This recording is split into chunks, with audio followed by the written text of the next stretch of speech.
Hai semua, Kami dari kelompok 12. Di kesempatan kali ini, kami akan mempresentasikan tentang tata urutan perundang-undangan dalam rangka pemenuhan nilai ujian akhir semester dengan Pak Bagus Rahmanda selaku dosen pengampu mata kuliah Internet of Things.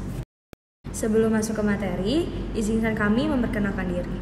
Perkenalkan, nama saya Gloria Ardana Multi Prawira Diharja dengan NIM 3 digit terakhir 525. Perkenalkan, nama saya Clara Gracia Ninda dengan NIM 3 digit terakhir 526. Perkenalkan, nama saya Davina Delia Maharani dengan NIM 3 digit terakhir 527.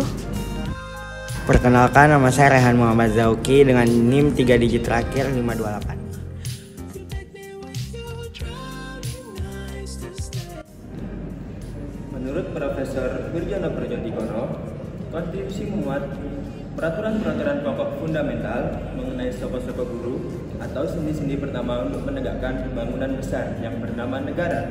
Sendi-sendi itu tentunya harus kuat dan tidak mudah runtuh agar bangunan negara tetap berdiri.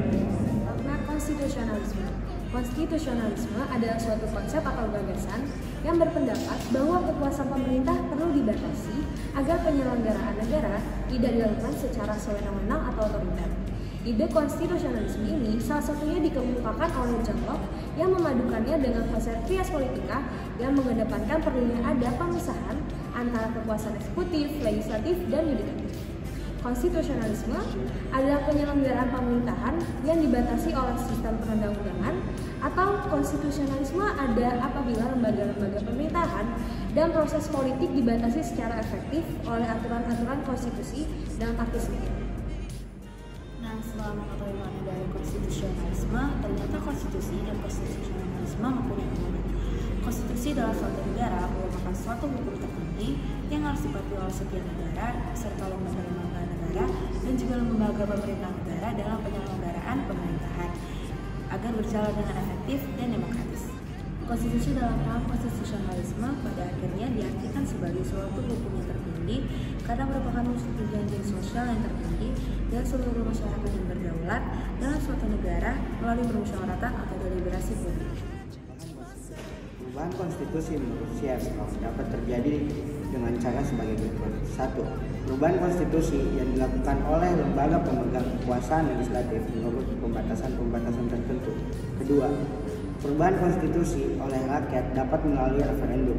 Yang ketiga, perubahan konstitusi yang dilakukan oleh sejumlah negara bagian hanya untuk negara serikat. Yang keempat, perubahan konstitusi yang dilakukan oleh suatu lembaga negara khusus yang dibentuk hanya untuk keperluan perubahan konstitusi. Kali ini saya akan menjelaskan mengenai konstitusi dan peraturan perundang-undangan. Konstitusi pada umumnya merupakan landasan dan dasar bagi pembentukan peraturan perundang-undangan. Oleh karena itu, di dalam konstitusi selalu diatur tentang lembaga-lembaga yang berwenang membentuk peraturan perundang-undangan. Sebagai contoh, dalam Undang-Undang Dasar tahun 1945 dapat ditetapkan sebagai berikut. Yang pertama, pasal 5 ayat 1 dan juga pasal 20 mengenai pembentukan undang-undang. Yang kedua, pasal 5 ayat 2 mengenai pembentukan peraturan pemerintah. Yang ketiga, pasal 22 mengenai pembentukan peraturan perundang-undangan. Dan yang terakhir, pasal 4 ayat 1 mengenai pembentukan keputusan presiden. Oke, selanjutnya saya akan menjelaskan perbandingan tata urutan peraturan perundang-undangan. Tata urutan perundang-undangan telah berganti dari tahun 1966 sampai dengan 2011. Di tahun 1966, peraturan itu terdapat 5, yaitu 1. Undang-Undang Dasar 1945. Yang kedua, ketetapan MPR. Yang ketiga, undang-undang. Yang keempat, peraturan pemerintah. Yang kelima, keputusan presiden. Selanjutnya, di tahun 2000 itu terdapat 7 peraturan. Yang pertama, Undang-Undang Dasar 1945. Yang kedua, ketetapan MPR. Dan yang ketiga, undang-undang. Keempat, peraturan pemerintah pengganti undang-undang. Kelima, peraturan pemerintah. Keenam, keputusan presiden. Dan yang ketujuh itu peraturan daerah. Selanjutnya di tahun 2004 itu terdapat 5 peraturan.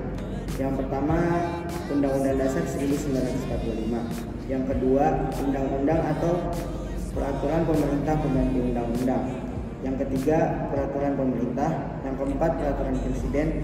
Dan yang kelima, peraturan daerah. Selanjutnya di tahun 2011 akan dijelaskan oleh rekan saya. Baik, di sini saya akan memberikan penjelasan rekan saya mengenai perbandingan tata urutan peraturan perundang-undangan.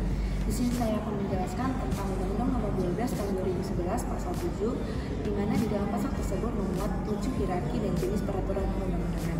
Yang pertama itu ada Undang-Undang Dasar tahun 1945, yang kedua Ketetapan Majelis Permusyawaratan Rakyat, yang ketiga Undang-Undang atau Peraturan Pemerintah pengganti Undang-Undang, yang keempat Peraturan Pemerintah, yang kelima Peraturan Presiden, yang keenam Peraturan Daerah Provinsi, dan yang terakhir merupakan Peraturan Daerah Kabupaten atau Kota.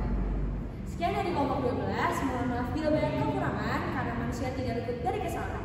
Jangan lupa komen, like, share, dan subscribe. Pak Bagus membawa bonsai, lalu duduk makan stroberi. Semua telah usai, saatnya kami untuk berdiri. Terima kasih. Bye.